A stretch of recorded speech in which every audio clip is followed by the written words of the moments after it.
The law of consistency is a principle that states that motivation gets you going, but discipline keeps you growing.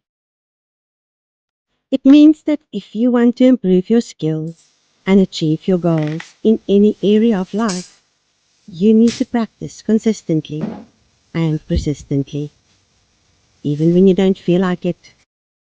In this video, I will explain why the law of consistency is important for crafting and how you can apply it to your projects. Good morning. My name is Katinka. I'm the seamstress at the cottage, and welcome back. Last week, I mentioned how being consistent, you can actually get your projects done. And that sparked a whole conversation. So I thought I would expand, especially after a viewer left the following comment. She said, I just wish you could talk more about your thoughts about how you approach and experience consistency in your making practice. It's something that applies beyond crafting, and I like seeing how different people think and talk about their own approaches.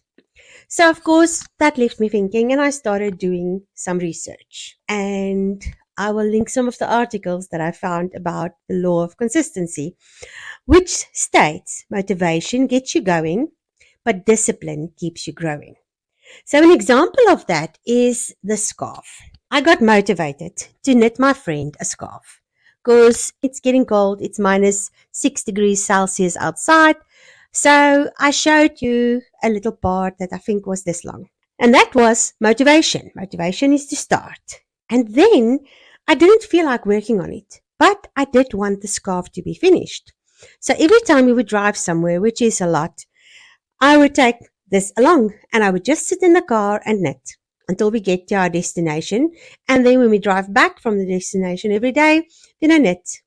And by the end of the week, this scarf was done. It's just like a half moon, a very long half moon, go pointy on the ends, and you can actually put it around your neck. It's my own design like this, or you can loop it and you can pull it through like this. Another example is this dress that I'm wearing. I had a vision for this dress from the time that I got this fabric. It was still when I was living in South Africa. I think it was 2017. I found it on a Facebook marketplace shop. And when it got to me, it wasn't as good a quality as I thought it would be. So it's just a cotton knit. And just making a t-shirt or something like that was not going to really make it shine. So the first thing I thought about when I saw it was to actually smock it, because when you have squares, smocking is one of the most beautiful things that you can do, in my opinion. So I started smocking this part and I had this much done. And through about 2 or 3 years, I only had this much done and I would do 2 or 3 stitches and then stop. Until last year, when I decided that I really want this dress in my wardrobe. So I started applying the law of consistency to the process. I would take it to work and sit and work on it in my tea time and my lunchtime. And before I knew it, I actually did all the smocking. And then I would continue with the pockets and I continued with the sleeves.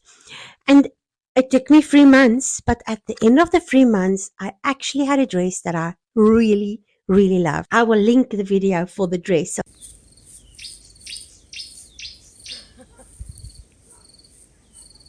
With the law of consistency, I found 3 main points. The first point is it helps you to overcome challenges and obstacles. I think we all have lost our sewing or knitting or creativity mojo at one stage or another.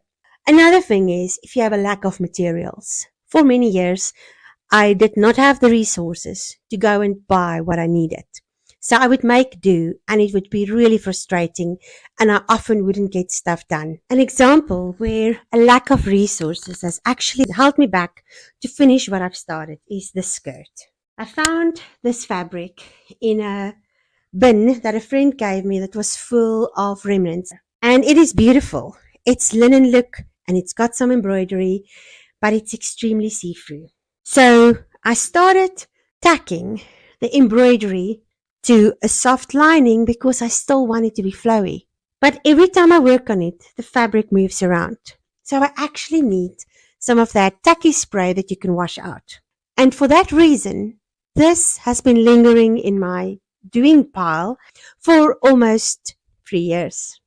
I now have to decide, am I going to persevere and finish it the way I'm doing it?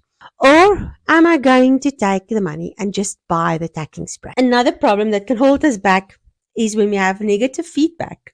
So a few years ago, I found this organza in a shop. It was really cheap and it had flowers, big roses printed on it with a green background and pink roses, and it was really pretty.